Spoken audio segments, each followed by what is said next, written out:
l'article 54 quater, avec un amendement de Madame la rapporteure, le 545. Alors, il s'agit d'un amendement de suppression. L'article a été introduit à l'Assemblée nationale hors cours de la première lecture et il correspondait à notre volonté de donner accès aux électro-intensifs à une électricité dont le prix est compétitif. Donc c'était un sujet auquel nous étions tous attachés. Ce sont des débats que nous avons eus à plusieurs reprises. Pourquoi le supprime-t-on? C'est parce que, en parallèle, le Parlement a examiné et voté la loi relative à la transition énergétique et qui a permis, au cours des débats, de renforcer les dispositifs en faveur de ces électro-intensifs, notamment à l'article 43 en ouvrant droit à un rabais de tarifs de transport, à l'article 43 bis sur le développement de l'interruptibilité, l'article 44 ter sur la compensation des coûts indirects liés aux émissions de gaz à effet de serre, et enfin l'article 28 qui met en place une exonération de redevance sur l'électricité. Par l'ensemble de ces dispositions, je crois que j'en ai cité 4, effectivement, on peut considérer que nous avons un dispositif d'ensemble qui est favorable aux électro-intensifs et qui permet de satisfaire ou de répondre du moins à une partie de leurs préoccupations, notamment en termes de tarifs. L'objectif étant atteint, Monsieur le Président, nous proposons donc de supprimer cet article. Merci d'avoir rappelé l'ensemble de ces mesures, Madame la rapporteure. Monsieur le ministre, sur ces 545. Même avis. Je mets aux voix le 545 qui est pour.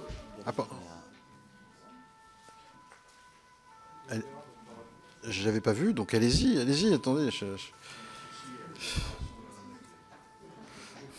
Merci, Monsieur le Président, de me laisser la parole. J'ai bien entendu ce que dit notre rapporteur et je la remercie, comme je crois que nous pouvons tous rendre un hommage appuyé au ministre et à ses équipes qui ont œuvré avec la ministre de l'Environnement et du Développement durable pour faire avancer cette cause des hyper-électro-intensifs.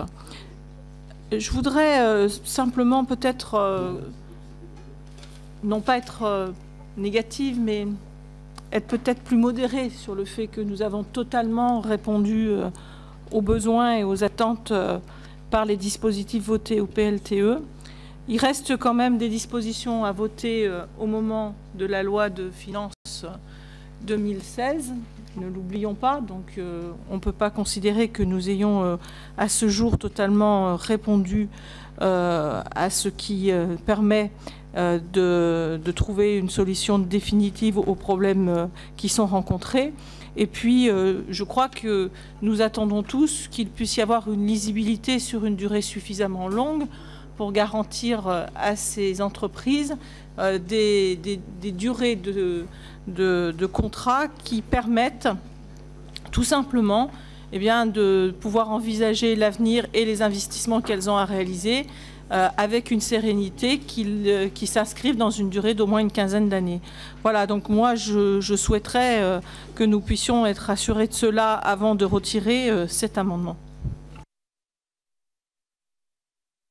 Attendez, il n'y a pas de problème de retrait d'amendement. Si on confirme ce qui... Non, mais c'est un amendement de la rapporteure, donc c'est pas... Mais j'ai pas d'autre amendement, moi. Hein. Je veux dire que... Excusez-moi, je me suis peut-être mal exprimée, mais ça veut dire que si on adopte ce qui est proposé, on retire l'amendement de fait que nous avions adopté sur proposition de l'Assemblée nationale. Oui, enfin bon, Oui, d'accord. Madame la rapporteure. Et à ce stade, il n'existe plus. Enfin, je veux dire, c'est... Madame la rapporteure. J'ai rien à dire, Monsieur le Président. J'ai proposé mon article de suppression. Je pense qu'ensuite, c'est à vous d'intervenir. Moi, j'ai proposé mon article. Alors, Monsieur le Ministre. Je vais essayer de répondre aux interrogations de Madame la députée. L'objectif de tout ça, c'est de préserver la compétitivité de plusieurs entreprises, en particulier celles qui relèvent des électro-intensifs on le sait, qui ont un problème de compétitivité avec plusieurs voisins, ce qui est un vrai sujet, en particulier. Non, mais il est même critique pour beaucoup d'entreprises qui risquent de délocaliser, pour les unes vers des voisins, pour les autres même de l'autre côté de l'Atlantique, quand je prends le secteur de la chimie, pour lequel, par exemple, l'émergence du gaz de schiste a profondément changé les équilibres. Alors, la stratégie qui a été développée par le gouvernement, et d'ailleurs que nos débats ont permis de nourrir, hein, elle repose sur 3 axes. Et c'est ça que je voulais ici rappeler et peut-être clarifier. D'abord, le renforcement des mesures existantes d'interruptibilité, d'effacement et d'exonération du tarif de transport d'électricité. Ça a été couvert, sous le contrôle de notre président, par la loi transition énergétique. Et sur l'ensemble de ces dispositions, l'équilibre qui a été trouvé est satisfaisant. Alors, ça permet de couvrir la moitié des besoins à l'horizon 2020, soit 100 millions d'euros par an. Ce pilier sera effectif fin 2015, une fois que les décrets d'application de la loi sur la transition énergétique, comme je viens de le dire, auront été pris. Et alors, une mesure figure également dans le PJL transition énergétique pour permettre, lors des renouvellements ou des prolongations de concessions hydroélectriques, de moduler la redevance sur la production d'électricité si le concessionnaire a des contrats long terme avec des électro-intensifs. Ce premier pilier, Madame la députée, il a, à nos yeux, un point d'équilibre et il justifie qu'on s'en contente. Le deuxième pilier, c'est ce qu'on appelle la compensation carbone. Vous l'avez évoqué en creux. Et là, je veux ici être clair et peut-être vous faire part de l'arbitrage qu'a rendu le Premier ministre, qui consiste à décider qu'il y aurait une enveloppe de 50 millions d'euros par an en 2016 garantie. Et donc elle sera traduite en PLF, mais elle permet aux électro-intensifs d'être remboursés du coût des quotas CO2 contenus dans l'électricité qu'ils consomment. Et ça vient compléter précisément les dispositions du projet de loi transition énergétique qui ont d'ores et déjà été adoptées. Ce pilier, il couvre un quart des besoins à l'horizon 2020, soit 50 millions d'euros par an.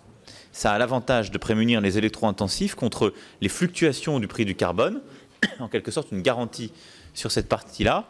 Et donc, le projet de loi de finances pour 2016 portera cette disposition.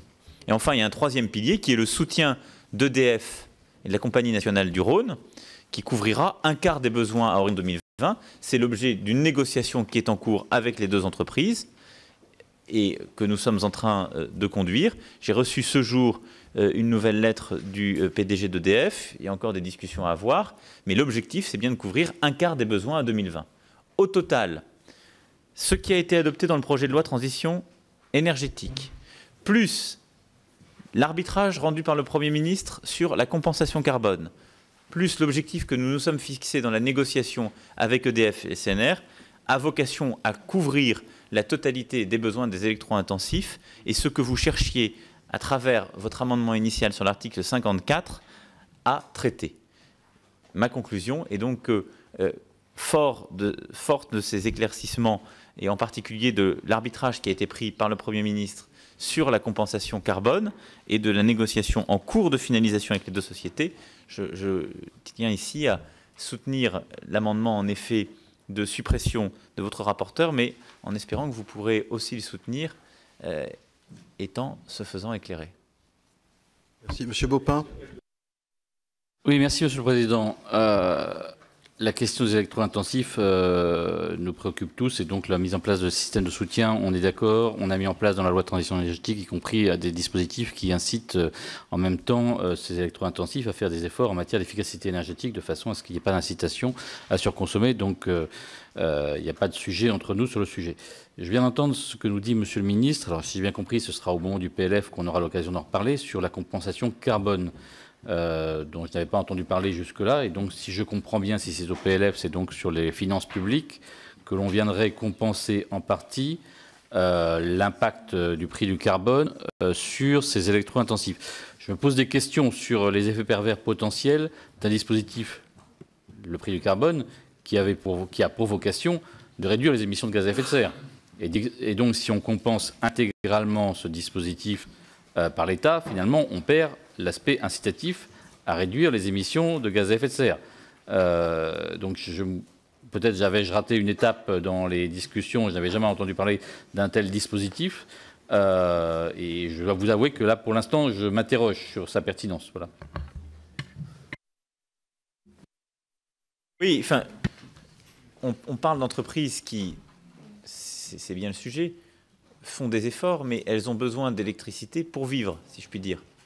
Quand vous faites de l'électrolyse, on peut essayer d'en faire sans électricité, mais c'est plus dur, comme dirait l'autre. Et c'est d'ailleurs pour ça qu'elles sont dans cette situation. Donc, elles font des efforts, elles réduisent, les investissements sont faits ce faisant, et la compensation carbone, elle est mise en place dans tous les pays de l'Union européenne, et elle vise à rembourser du coût des quotas CO2 dans l'électricité qu'elles consomment. Et donc... pardon ? Je croyais qu'on avait une électricité décarbonée en France. C'est ce qu'on nous dit tout le temps. Donc je découvre que... Comme vous le savez, Monsieur le député, elle n'est pas totalement décarbonée, surtout au moment des pics et surtout pour ces entreprises-là. Et donc, il ne faudrait pas que pour ces entreprises qui sont totalement dépendantes de l'électricité, elles subissent seules les coûts des quotas CO2. Et donc, les coûts des quotas CO2 contenus dans l'électricité qu'elles consomment, mais on est sur un dispositif d'éligibilité réduite, hein, on est sur les électro-intensifs et les hyper-électro-intensifs, il faut qu'on puisse les compenser. Et c'est exactement le dispositif qui a été pris dans la plupart des pays de l'Union européenne. Donc nous ne sommes pas ici une aberration. Mais je pense que si on ne le fait pas, on rate un quart des besoins identifiés à horizon 2020. Et donc, aussi vrai est-il que nous soutenons et que nous prendrons toutes les dispositions, d'ailleurs, pour avoir un coût du carbone qui soit plus pertinent au niveau européen, ce qui, comme vous le savez, n'est pas le cas aujourd'hui. Aussi vrai, devons-nous ici soutenir ces entreprises qui n'ont pas la possibilité de moduler davantage leur consommation d'électricité. Oui, Madame Laclais. Je remercie vraiment, Monsieur le Ministre, de la clarté de ses propos, parce que je pense que il est important que nous puissions tous être bien informés, et je mesure bien évidemment toutes les avancées qui ont pu être enregistrées, y compris ces dernières semaines. Je voudrais juste de précision, vous savez qu'il y a des sites qui sont confrontés à cette difficulté au 1er janvier 2016, donc je voudrais que nous puissions être rassurés sur le fait que les calendriers que vous nous proposez permettront de répondre à cette date butoir. Et par ailleurs, vous avez parlé de la compensation de CO2 pour le PLF 2016, mais on sait très bien que c'est quelque chose qui devra être reconduit dans le temps si on veut que ce dispositif donne la visibilité que j'ai évoquée à l'instant. Et troisième point, vous avez évoqué les discussions avec 2 opérateurs bien connus. Je souhaiterais là aussi qu'on soit rassuré sur les calendriers, puisque on voit bien que de la même manière, il y a des dates butoirs qui sont absolument indispensables à passer.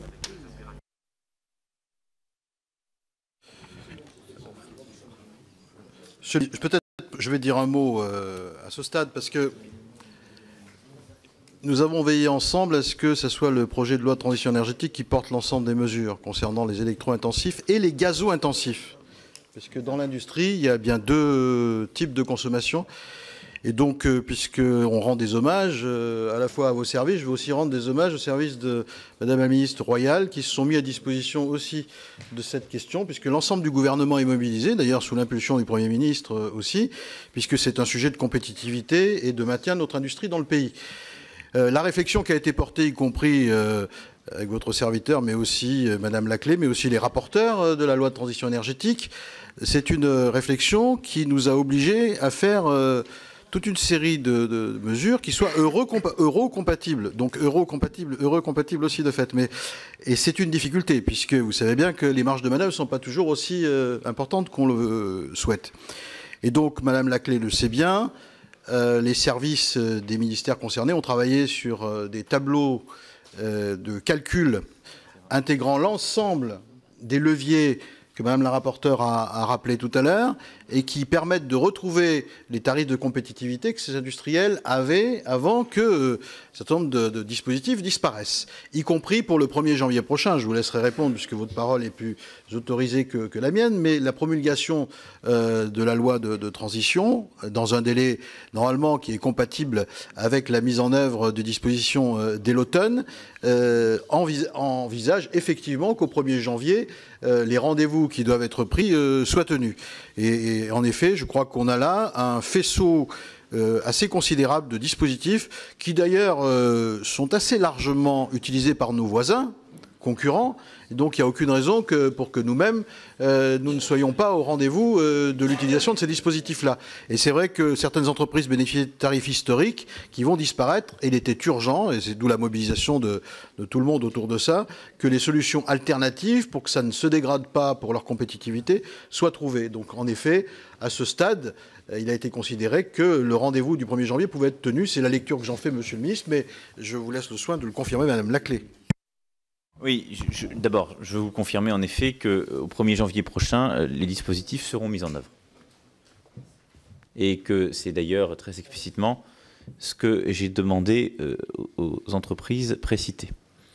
Ensuite, il y a certaines entreprises qui sont très concernées à court terme en effet, et qui concentrent les priorités véritablement de ce dispositif.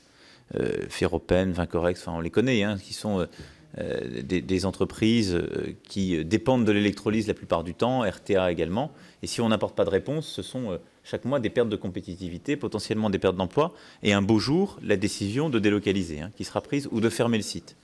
Donc ce sujet, il est critique, il est en même temps sensible à plusieurs égards, c'est pourquoi nous sommes toujours très vigilants dans les négociations qui sont conduites, mais il faut prendre collectivement nos responsabilités, c'est ce que vous avez fait, je tiens à vous en remercier, de même que le président Brottes et l'ensemble des élus qui sont particulièrement sensibles, je pense aussi aux députés Blin qui travaillent dans ces régions, parce qu'ils sont face à un tissu industriel qui risque à chaque instant de se détricoter si on n'apporte pas des réponses à la hauteur.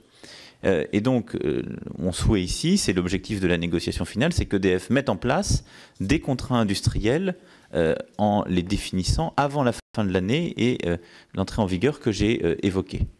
Donc, s'il le faut, d'ailleurs, certains contrats industriels, pour le coup, ils seront donc tous clarifiés à partir du 1er janvier 2016.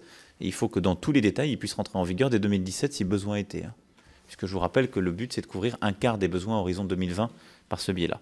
Donc voilà, tout ça pour vous dire que tels sont les objectifs et en tout cas les garanties temporelles que je voulais apporter. Très bien. Je vais donc mettre aux voix cet amendement de Madame la rapporteure de suppression, le 545. Quels sont ceux qui sont pour ? Qui s'abstiennent, qui sont contre.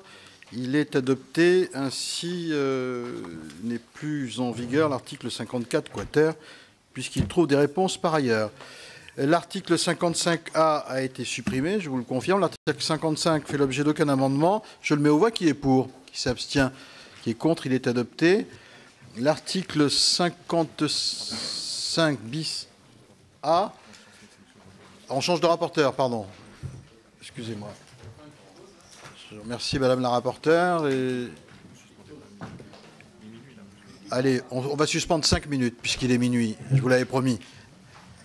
La séance est suspendue.